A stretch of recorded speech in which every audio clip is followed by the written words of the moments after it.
할렐루야. 오늘도 하나님의 은혜가 우리 모두에게 가득하시기를 주님의 이름으로 축복합니다. 이제 바울이 계속해서 2차 전도 여행을 하고 있는 중입니다. 빌립보 지역에서 전도를 하고, 그리고 또한 이제 여러 곳으로 다니는 중에 아덴을 떠나 고린도까지 왔습니다. 아덴, 아테네, 그곳에서 복음을 전했을 때 사람들은 그 복음을 제대로 받아들이지 않았었던 것이죠. 그래서 이제 바울이 몇 사람이 그를 믿기는 했지만 그 중에서 많은 사람들이 바울의 말을 들었던 사람들 대다수는 아마 복음을 받아들이지 않았던 곳이 아덴이었던 곳, 우상의 도시였던 것 같습니다. 그 후에 바울이 아덴을 떠나 고린도에 이르러, 고린도는 어떤 곳이냐 하면 반도입니다. 그리고 이 고린도가 이렇게 있으면 육지와 이렇게 연결되어 있는 그 목적이 아주 짧은 그 육지가 이렇게 연결되어 있는 그런 곳이 고린도입니다. 그래서 이 바다에 있고 또한 항구로서 아주 적합하기 때문에 고린도에는 많은 배들이 이렇게 정착하는 항구 도시였고, 항구 도시의 특징이 뭐냐 하면 성적인 타락과 우상 숭배가 아주 가득했다는 것이죠. 지금 우리나라 같은 경우에도 보면 이 항구도시, 어촌들을 보면 우상숭배가 아주 극심한 것을 우리는 지금도 알 수 있습니다. 옛날에 박정희 대통령 때에는 미신타파를 외치고 새마을운동을 하면서 미신타파를 그렇게 외쳤지만, 지금은 또 그것을 전통문화라는 이름으로 또한 그것을 장려하는 그런 분위기도 있습니다. 우상숭배가 전통문화가 될 수는 없습니다. 전통문화가 아니라 그것은 구습이라고 이렇게 이야기해야 합니다. 구습, 악습, 그래서 청산되어져야 하고 없어져야 하는 것들입니다. 그런 우상들은 결코 우리에게 형통함을 허락하지 않고 우리가 잘 되는 것을 용납하지 않습니다. 결국 우상들은 귀신을 불러들이는 것이고, 귀신들은 처음에는 잘해주는 것 같이 우리를 속이지만 그 마지막 결국은 우리를 통해서 그 귀신들은 저주를 행하고 죽음의 영을 부어주고 우리가 실패하게 하고 멸망하게 하는 그것이 귀신 우상숭배가 가져오는 결과입니다. 제 큰 집의 형이 이 제사에 아주 생명을 거는 그야말로 장손이기 때문에 제사에 정말 생명을 걸었습니다. 그래서 제사에 안 온다고 저를 얼마나 많이 야단치고 그랬는지 모릅니다. 그렇게 제사를 열심히 했는 그 큰형이, 그 아버지가 평생 동안 공무원 생활하면서 열심히 일구어 놓았던 그 가정을 다 말아먹고 실패하고 그리고 어려워진 그런 형편을 지금 겪고 있습니다. 아들은 이혼하고 아들은 열차에 치여 죽고 그렇게 아무것도 의지할 곳이 없는 그런 형편으로 살아가는 것이 그 큰 형의 형편이었습니다. 그런데 우리가 이와 같이 귀신을 숭배하고 우상을 숭배하고 제사를 지내는 것으로 말미암아 조상이 우리를 도와야 한다라고 생각하고 잘 될 것으로 기대하지만 절대로 제사를 통해서 조상들이 우리를 돕지 않습니다. 조상들은 하나님 나라에 가 있거나 지옥에 가 있거나 그 둘 중의 하나입니다.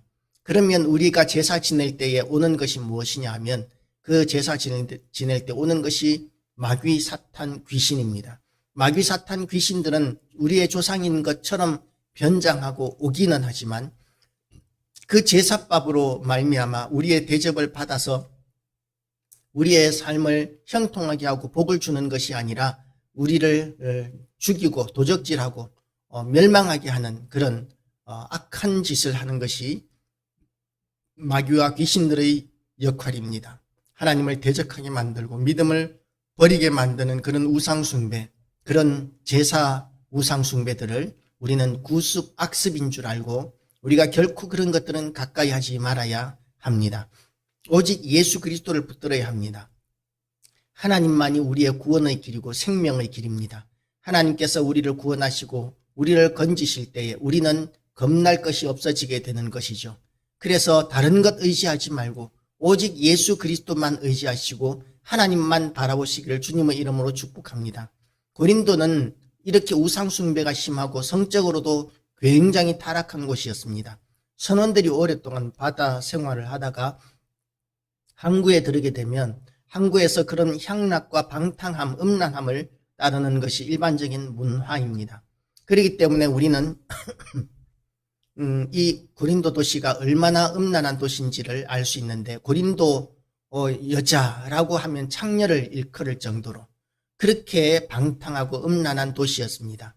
고린도 다른 도시 여자들에게 고린도 여자라고 이렇게 비난하는 것은 다시 말해서 창녀라고 이렇게 비난하는 것이나 마찬가지입니다. 우리나라는 청나라로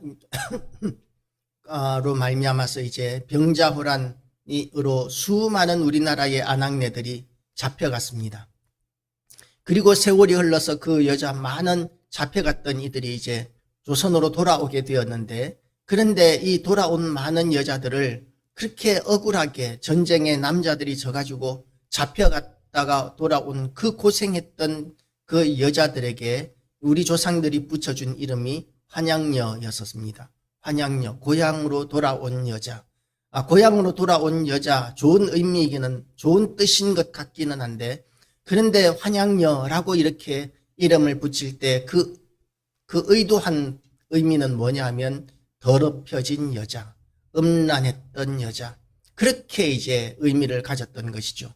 본인이 원해서 잡혀간 것도 아니고 본인이 원해서 그렇게 짓밟힌 것도 아니었는데, 그런데 그 어머니들, 그 아낙네들에게 그런 더러운 이름을 붙였었는데, 그렇게 잡혀가면 몸을 더럽히는 것이 어쩔 수 없는 상황이기도 했었기 때문에 가슴 아픈 역사라고 할 수 있습니다. 그래서 얼마나 많은 환향녀들이 그렇게 목숨을 버리고 자살했는지 모릅니다. 우리 역사의 큰 비극이고 아픔이었죠. 그런데 고린도는 어떤 곳이냐 하면 이 돈을 받을 수 있는 거예요. 돈벌이로서 몸을 파는 것이 가장 쉬운 일이라고 여겨지는 그런 도시. 그래서 이 고린도 여자들은 너나 할 것 없이 이렇게 다들 음란한 그런 직업들을 가졌던 것 같습니다. 지금도 보면, 지금도 마약이라든지 이런 타락한 도시들, 나라들을 보면, 또 연약한 나라들을 보면 여자들이 이 몸을 파는 것으로 생업을 이어가는 가족들이 많습니다. 자녀를 내다 팔고 또한 아내를 내다 팔고 그렇게 해서 먹고 사는 그런 나라들, 도시들이 지금도 가난한 나라에서는 굉장히 많이 생겨나고 있습니다.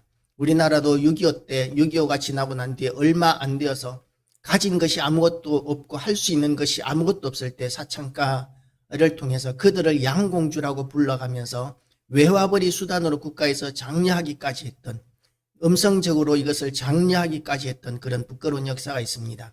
이런 것들은 하나님의 보시기에 악한 일입니다.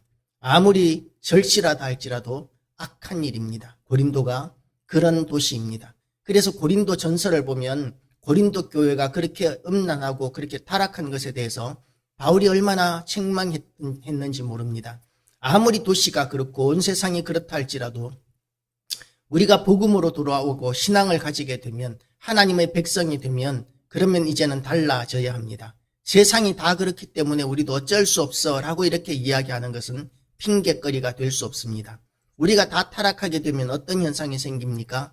우리가 한둘이, 우리가 개별적으로 이렇게 소수가 타락하게 되면 하나님께서 그 개별적인 소수의 사람들에게 하나님께서 질병을 주시거나 환난을 주시거나 해서 그들이 회개하게 하시고 돌이키게 하시지만, 그러나 도시 전체, 나라 전체가 그렇게 타락하고 변질되게 되면 하늘에서 불과 유황이 섞인 우박을 내리셔서 소돔과 고모라를 멸하셨던 것처럼, 또는 전쟁으로 말미암아 엄청난 참화를 당하게 하시는 것처럼, 그렇게 온 나라가, 온 도시가 그렇게 변질되고 타락하게 되면 하나님께서는 전쟁 같은 그런 누구도 피할 수 없는 환난을 주심으로 말미암아 큰 재앙을 겪게 하십니다.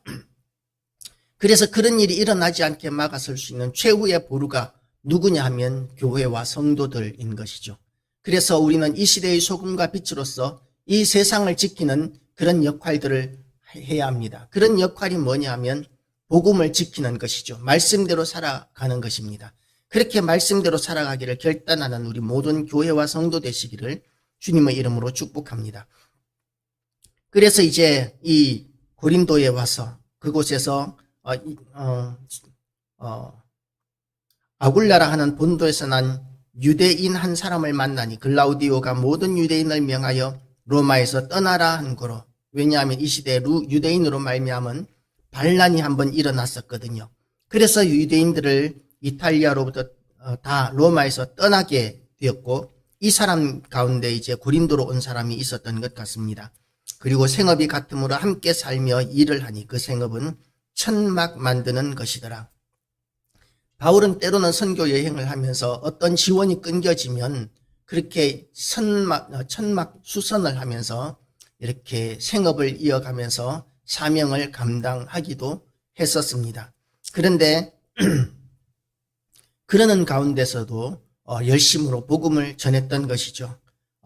안식일마다 바울이 회당에서 강론하고 유대인과 헬라인을 권면하니라. 주일이면 안식일이면 이렇게 회당에서 모이는 유대인들에게 복음을 전하고, 그리고 평일에는 이렇게 아굴라와 함께 살면서 천막을 만들고 그렇게 했었습니다. 또 유스도라 하는 사람의 집으로 옮겨서 이제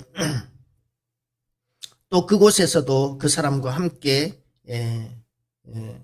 살면서 또한 함께 일을 하는, 거기서 옮겨 하나님을 경외하는 디도 유스도라 하는 사람의 집에 들어가니 그 집은 회당 옆이라. 이렇게 옮겨가면서 사역을 감당합니다. 그런데 이걸 보고 사람들이 자비량 선교를 많이 하고 있습니다. 그래서 사역자가 왜 이렇게 교회에서 사례를 받아야 하느냐. 목회자, 설교자들도 자기 생업을 가지고 자기 일을 가지고 그렇게 할 수 있어야 한다라고 이렇게 주장하는 사람들도 있습니다. 일본이 그런 문화였었습니다. 일본에서는 사람들이 왜 교회를 나가? 교회 나갈 필요 없어. 자기만 잘 믿으면 되지. 라고 그렇게 생각하는 사람들이 많았는데, 그렇게 생각했던 것 때문에 일본은 우리나라보다 훨씬 더 일찍 복음이 들어갔었지만 복음화율이 1%를 넘지 않습니다. 교회가 얼마나 복이 드문지 모릅니다. 그게 이제 일본의 한계가 되어버린 것이죠. 목회자는 하나님의 말씀만 붙들고 사역에만 집중해야 이 교회가 제대로 유지되고 설 수 있게 됩니다.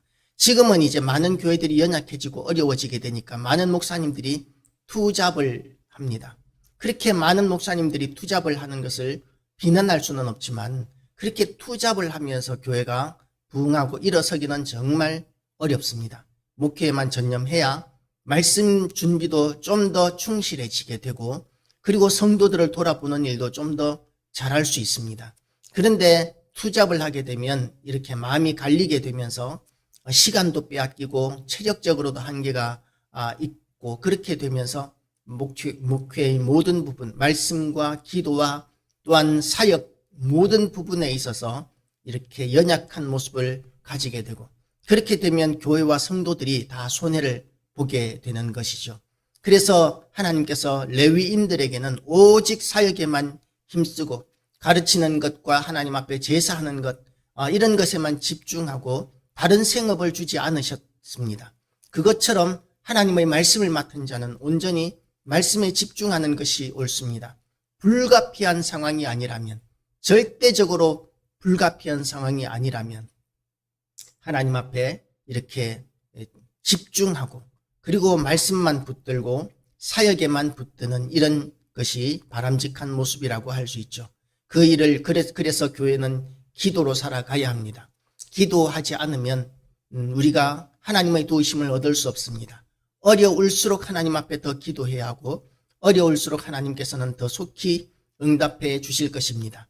우리가 느끼는 이 한계, 그런 한계 때문에 좌절하고 두려워하지 말고 우리가 이렇게 주어진 상황 가운데서 사명에 집중하게 되면 하나님께서는 우리를 통해서 위대하신 일을 하십니다. 바울과 실라가 이렇게 자기를 헌신해서 투잡을 가지면서까지 선교한 것은 귀한 일입니다. 그것은 나쁜 일이 절대로 아니고 죄악도 아닙니다. 그러나 교회와 성도들은 그렇게 투잡을 가지지 않아도 되도록 이렇게 사역자들을 책임지는 이런 것이 하나님 나라를 위하여, 교회를 위하여 절대적으로 필요한 일인 줄 알고 우리 모든 교회와 성도들은 힘써 기도하고 그리고 교회에 헌신과 충성을 다함으로 말미암아 교회가 부흥하는 일에 우리 모두가 다 동참하게 되는 위대한 교회 되시기를 축복합니다.